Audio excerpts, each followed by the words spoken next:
Busy at nakafocus si Bea Alonso sa kanyang pamilya at business pero may time pa rin for some rest and recreation. Bonus pa na masaya raw ang kanyang puso. Tanong ngayon ng netizens, engaged na raw kaya si Bea? Narito ang aking chika.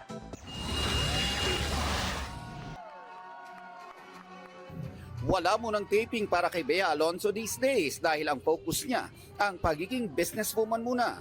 Inilalaan niya rin ang marami sa kanyang oras ngayon sa pagta-travel at pagbibigay ng atensyon sa maraming family events na na-miss niya raw sa mahigit 2 dekadang busy sa pag-aartista. I've been in the business for almost 25 years na. Can you imagine? So parang now is the time to tap on the things that I haven't done before. Feeling ko hindi ko pa na-reach yung full potential ko when it comes to other things like business. And I'm really enjoying discovering kung ano pa yung kaya kong gawin. Mas nabuhay ang interes ng fans sa personal life ni Bea nang minsang magpalitan sila ng messages ni John Lloyd Cruz. Ini-invite ng aktor si Bea sa kanyang tahanan at isama daw ang boyfriend niyang si Vincent Co na present sa event ni Bea. Nakakatawa lang si Idan, as I call him. Nakalimutan niya ata na nag-WhatsApp naman kami o nag-Viber naman at may number naman. Hindi ko naman doon siya nag-message. Nakalimutan niya ata na maraming tao doon.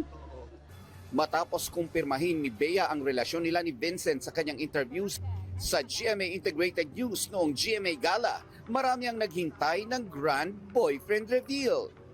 Parang alam mo, huwag na kayo maghintay kasi wala magiging grand reveal. I really want to focus on my personal life being private right now.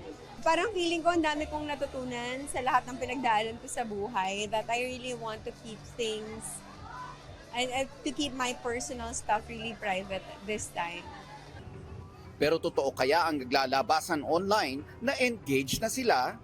Alam mo, nung unahan pa ng lahat ng mga tao yung mga pangyari sa buhay ko. I have nothing to clarify and I want to keep things private. And yeah, there's nothing to say actually. Very happy, yes.